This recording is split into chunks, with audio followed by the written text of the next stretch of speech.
Hi there, welcome to Created in Awe. I'm Joey and we are part of a special collaboration event today called Christmas in July. We have 4 hosts for this collaboration: Leah with Make All Things With Me, Mary with the Painted Peach, Jeanie with Jeanie's Palette, and Kristi with Funky Junk Inspirations. I'm so excited to be part of this collaboration. You will find in the description of this video information about each of our hosts' YouTube channels, as well as a playlist. The playlist will get you access to all of the presenters for this event, so make sure you check that out. Also, in my description, I'm going to give you full details of our project today, where you can find the supplies and all the information. If you ever have questions, make sure you message me, or you can just drop some comments down below as well. If you enjoy the video, I hope you will give it some of these and you will share it out to your friends, and maybe you'll subscribe to the channel if you'd like to see more of what we have here at Created in Awe. So for today's project, I took on a very big, a big project, something I've wanted to do for a long time. So you're gonna see me doing this project up close, but in a couple of different locations so that you can see all the pieces of this. If you have questions, let me know. We're gonna get started here in just a second. Thank you again to Leah with Make All Things With Me, Jeanie with Jeanie's Palette, Mary with the Painted Peach, and Kristi with Funky Junk Inspirations for organizing this collaboration event, Christmas in July. I hope you enjoy it. For our Christmas in July project, it's a Dollar Tree book makeover. I've already taken just a Dollar Tree book that has a black cover on it, and I softened up the pages with some water, flipping them back and forth, and I let it dry thoroughly. And I will be applying this rice paper I get from Decoupage Central. I'll give you that information in the description. I'm going to put it right into the middle pages of the book, but first we're going to prepare the paper a little bit. I want to tear off the edges, so I have a tear ruler here that I get from Amazon. It has a couple of different, well, 3 different types of edges, and I use the wavy edge to give it kind of a rough, uneven texture. I'm also grabbing another item I get from Amazon, which is a water pen. It's actually for watercolor painting. You fill it with water and you squeeze it to bring that water down to the tip, and you just paint a line. Now, if you used it with watercolor paints, you'd be painting with color. I just use it for the water in order to soften up the rice paper so that I can rip it very easily. So I'm going to turn my paper around because I'm right-handed and I'll be pulling with the right hand. Line up my ruler along that edge that's wet, right where I want it to tear. I'm going to hold that ruler down very firmly to the table as I slowly tear the paper toward the ruler to get as close to the edge that I want torn off as possible, and it's going to give it a really rough, uneven, kind of feathered texture rather than that nice, sharp, crisp white line. So I'm going to do that to all 4 edges, and we'll skip ahead now to show you what it looks like finished. I'll hold it up here and hopefully you can see. Might be a little hard to see that feathered edge. You'll see it better once we apply it to the paper. So now I'm going to line it up. I've already folded the paper in half to find the center point so that it will be even across both halves of the book. And I thought, well, let's kind of distress the edges a little bit. So I have a little pad of ink. This is just some archival ink in a brown tone. And I decided I would try this with a small makeup brush on the edges, but I really didn't get much color from that. So I'm just going to take the ink pad itself and run it up and down those edges, back and forth, to darken up those feathered edges to make it look a little more aged. And I'll go all the way around the paper. So we'll skip ahead again. For the next step, I am going to go ahead and decoupage this paper into the middle of the book. I have just standard matte Mod Podge here. I am going to water this down a little bit because mine is on the thick side. So I'm just going to spritz it with a little bit of water, mix that in, and I'm going to apply this to the back of the rice paper rather than saturating the book paper right away. We're going to do some work on the pages of the book a little bit later, but I wanted to just get the Mod Podge a attached or applied to the rice paper. So I thought, you know what, I'm gonna make this a little easier on myself. Grab a piece of just a spare plastic sleeve I've gotten from some of the packaging, probably from rice paper or something like that. So I'm gonna lay that down on my table underneath the rice paper, and I will apply that Mod Podge directly to the back of the paper, spreading it from the center to the outside edge. And I am gonna skip ahead just a little bit so you can see those steps quickly. All right, so mix that up and spread your Mod Podge from the center out, making sure you get all of those edges, and you want to make sure your Mod Podge stays wet as you then pick up your paper and apply it to the pages of the book. So I actually did move pretty quickly, and I left it attached to that plastic wrap just so I wouldn't get the Mod Podge stuck to my fingers as much.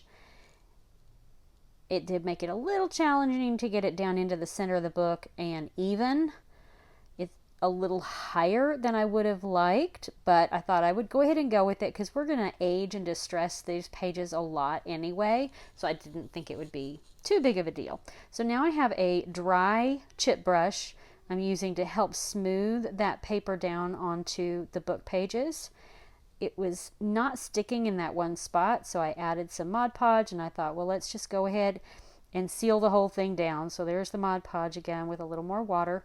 So I'm giving it a top coat, and I'm going to go ahead and make sure everything gets covered just like we did the back, putting a little extra in those spots that look like they did not stick down to the book page, and hoping that kind of soaks through the paper and I can press it down. So once I get that pushing down that spot, it's going to annoy me, but we're going to work on it. We'll get it fixed. So I am spreading that Mod Podge around, making sure everything is stuck down, and that is going to have to now dry. I'll use my heat gun to dry it, and we will skip ahead to the next step. So part of the process with this, because of all of the gold touches in the paper, and we're going to be adding some more touches of gold later, I thought let's add a little bit of antique gold paint. This is from Folk Art, one of their metallic paints. It's kind of a dark gold. It's not super bright, and I don't want it really thick to start with. I am just generally lightly giving it kind of a wash here and there. On this screen it looks pretty yellow, and I thought, you know what, I really like that paper look in the background to have a little more of the yellow. So I'm adding it. I'm just continuing to add whatever I felt like doing. This is where you get to be creative. You don't even have to use this gold. You could use a totally different color, or you could leave it. You could use antique wax if you want to darken it. There's so many options of what you could do, but I just kind of went to town adding gold here and there, making it look darker, giving it Santa's beard a little bit. Just went all over the place. I dried it a bit, and then I let it set to thoroughly dry on its own. Now I want to add a design on that blank side of the book. So I have a little mini stencil that says Merry Christmas. Came from Magnolia Design Co. I'll give you that information in the description. Smoothed it out after applying a little fuzz to the back of the stencil, and now I'm using some of our glittering black chalk paste and a squeegee to smooth that paste through the mesh image onto the book page, and just a real sweet little Merry Christmas message. There are some mistakes because of the texture I have of that paper and all the paint underneath, so we're going to touch it up just a little bit with a wet paintbrush after it's dry. The wet paintbrush helps to remove some of that paste because it is washable. In fact, I'll go wash that stencil when we're totally done and be able to reuse it. So just a little bit of water at the end of a paintbrush helps me to remove some of that paste that kind of bled out in a couple of places. And after these touch-ups are done, I'm going to move on to the next step. I have a brand new foil gold rub-on transfer that I get from IOD. Again, that information will be in the comments. This is brand new, a product they just released. So I'm applying that rub-on transfer. I took the backer sheet off. I'm smoothing it down to the page using a burnishing tool I have from Magnolia to rub against all of the foil image of that paper, of that transfer, sorry. I need to do it slowly, checking to make sure everything is applying to the paper. If it's not, I just burnish it some more. And take your time on this. I know I have sped it up, but I am taking my time and I am checking each area carefully before I fully remove the cover sheet of the transfer. And now you can see just the shiny images from that transfer have applied to the paper. I burnished it just a little bit more. And I'm going to show you after a little bit what it looks like. I have a few more pieces of this rub-on transfer I'm going to apply in other parts. Same process. Smooth it down. Now you can see the entire golden image is not what transfers. It's only the shiny silver part. So really just the words. I missed something, so I'm going to line it back up. Make sure I burnish that little spot. And these are just some golden touches.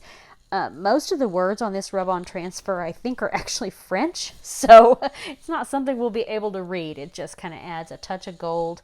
That one in the bottom right corner is some type of a book binding label, and I thought it was really cool to add. I have 2 more or 3 more that we're going to put in various places, so I'm going to go ahead and skip ahead. For this next step, I am going to glue the pages together. So I have it in a box. I'm folding the cover of the book back, and as I flip these pages, I will be spraying with that Elmer's spray adhesive, and it doesn't catch every page. I just do the best I can. You can see it's starting to make them stick together. Just checking it there, kind of pushing them so that it creates a hump in the middle of the book.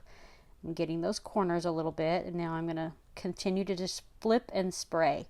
Now I'm going to slow down the process to real time so you can see the other side. So I'm turning the book around to the other side. I'm going to kind of play with these, make sure they're sticking.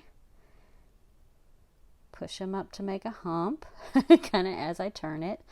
So let's work on this other half of the book. It makes your fingers very sticky. Be aware of that. Fold that cover back because I didn't want to stick it to the cover just yet. We'll do that later. So there's that first page. I'm going to spray it, and just as they flip, I'm continuing to spray. And I will repeat this process at least 2 more times. I allow the book to sit for like 20 minutes to an hour for this adhesive to dry. I come back, and any pages that are not stuck together, I spray that adhesive on as I flip the pages again. So 2 more full rounds of this same process. Let it dry, and then we're going to take it back up to the craft room and work on the next step. All right, so we're speeding it back up again. Now we are touching up. There's a few pages that just did not stick with that adhesive, just a few on each half, and I am sticking it to the cover of the book. I wanted to have a little more control over how it stuck to that, making sure I could create the hump in the middle of the book. So that is now stuck down, and I am going to age up the book with some dark wax and a brush. We're going to apply the wax to the brush, kind of get some of that excess off on a paper towel, and I'm just going to go around kind of like I did with that gold paint and add dark wax all around the edges, the front of the pages that we have worked on, some to the middle of the image itself, just aging it up, making it look distressed and kind of dingy, dirty, old, all that good stuff. Just add as much of this dark wax as you like. And I just go through that whole process, get down into the grooves. Those pages I turned up the corners of a little bit, so I got underneath those pages to the ones that were below them. Just add as much as you like. We'll skip ahead. And I decided I didn't have enough gold paint. I just wanted to touch a few more spots with some gold paint here and there that looked a little bare, make it a little brighter. Again, this is more of an antique gold, not as bright and shiny as some of those foil rub-on transfers, so just a different tone. And get some of the edges that I didn't get those before, wherever I felt like putting it. Just be creative. Do whatever you like.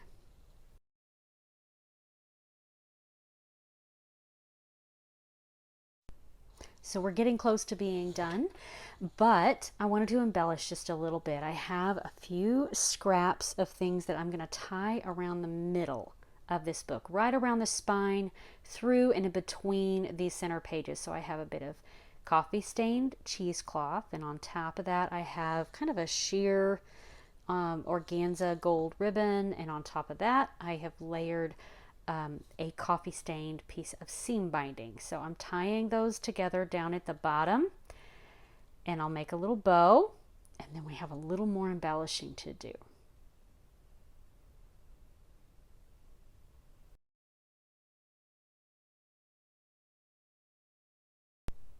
So I am simply going to glue in some of this green berry trim that I have, and a little Christmas sprig just to add a little more color to the middle of it. So I'm gluing down the ribbon in a couple of spots so that it doesn't go anywhere, and then we will glue down the berry greenery and the little sprig on top of that.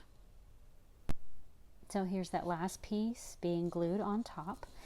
This is pretty much it. The last thing I need to do is spray over the rub-on transfers and the chalk paste with a clear spray sealer so that that won't be affected by any water or, moving it around. And I hope you enjoyed this project. This was a lot of fun to make. It's the first time I've done one of these books, and I can't wait to display it. I hope you enjoyed the project, and you'll come back and see more here on Created in Awe. Thank you again for inviting me to the collaboration.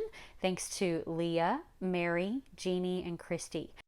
You'll find all of the products that I've used listed down in the description of this video, along with the playlist. Please go to that playlist, watch all of our other presenters in this collaboration, and enjoy the Christmas in July fun. Have a great day.